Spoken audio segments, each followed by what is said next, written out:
Today's message is brought to you by Rockstar Ninja Drinks. So good, it's like Neosporin for your mouth.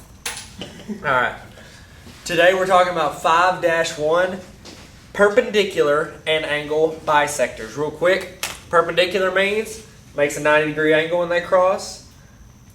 Bisector means it cuts in half at an angle. Looks like this, and sometimes like this. Like this. Alright, so those are angles. So, first word you need to know. It's equidistant. E-Q-U-I-D-I-S-T-A-N-T. You're thinking right now, that sounds like two words. Man and blanket. Okay, and the other two words it sounds like is equal and distant. Okay, that's what it is. Equal distance. Okay, that's what you're thinking. Alright, now, equidistant. I'm going to use that today. So if you don't know what that means, well, guess what? Congratulations, you're going back to kindergarten. Alright, so first thing you need to know. Perpendicular bisector theorem. That means if a point is on a line that is the perpendicular bisector, it is equidistant to the endpoints of that segment. Which essentially means that if you have a perpendicular bisector, it means it's perpendicular and it cuts that in half.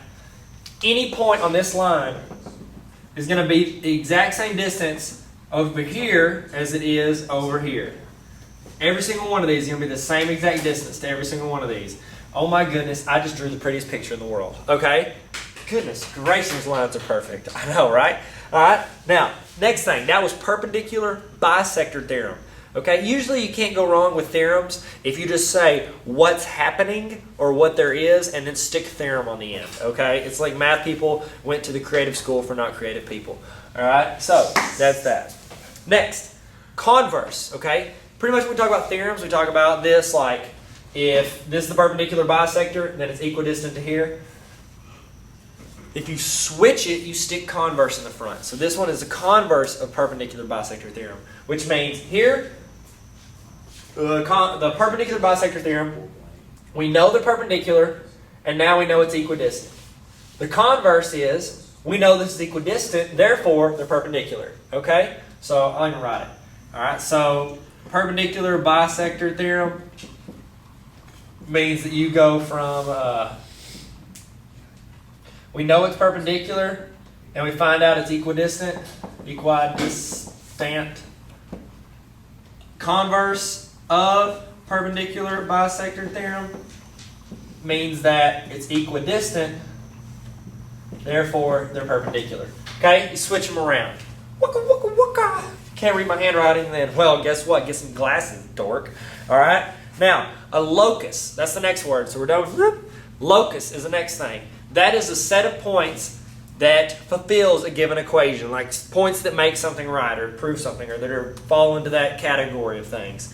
All right? You probably won't ever hear that word again, okay? Although there are a lot of locusts in the Bible, okay? That's in like Old Testament. It's scary. All right? Now, let's move on to the next thing. Angle bisector. Last one was perpendicular bisector theorem. Then we did the converse. Next one is angle bisector. What do you want? Can I leave this open for a second while I go make coffee? You can stop screaming at me in my classroom. I'm just kidding. Happy birthday. Happy birthday, Young. Celebrate. Have a rock star. Brought to you by Rockstar. Did you bring me a Rockstar? Uh-huh. I'll pour some of this in a Dixie cup. A very small amount. Intermission. Go get some popcorn. Alright. Now the first part was perpendicular bisector. This one is angle bisector, which is the same thing. We're talking about an angle that it cuts in half. Last one, it cuts a line in half and it's perpendicular. This time, it cuts an angle in half. So we're doing the angle bisector theorem. Same concept, okay? If you have, let me read the official definition. If a point is on the bisector of an angle, then it is equidistant from the sides of the angle. Alright? Here, perpendicular bisector, cuts in half, it's equidistant to the ends of that segment. Now, we don't have a segment that it's cut in half. We have an angle. Guess what? If we have an angle bisector, it is equidistant to all... I'm going to draw it perfectly straight up and down. That way you can see it, even though that marker is awful. All right, let's try it again. Put the angle straight up. We got an angle bisector. It means it cuts in half, which means that angle is congruent to that angle. That's an angle bisector. Now, it means that it is equidistant crud, I can't draw. It's equidistant to all this, okay? Anywhere we go on here, it's equidistant. Make sense? Could have gumdrops. But it has to be, you can't go like, oh, look, that's not equal to that. That's because you didn't draw the same line, dork. Alright? Make it perpendicular. Alright? Those are going to be equal as well. Make sense? Cool. Guess what the converse says? The converse says if you make these things perpendicular and those are equal, then these are equal. Okay, so first one we knew, angle bisector,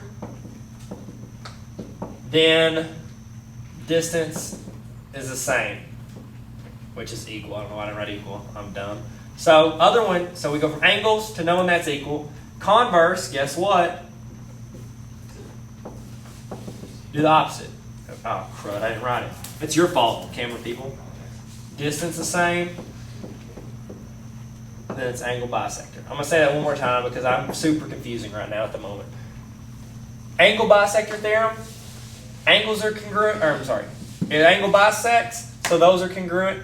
Converse means those are congruent, therefore those are angle bisected. Make sense? Alright, you're just going to use it occasionally, so don't get out of hand. Don't get crazy on me. And the end.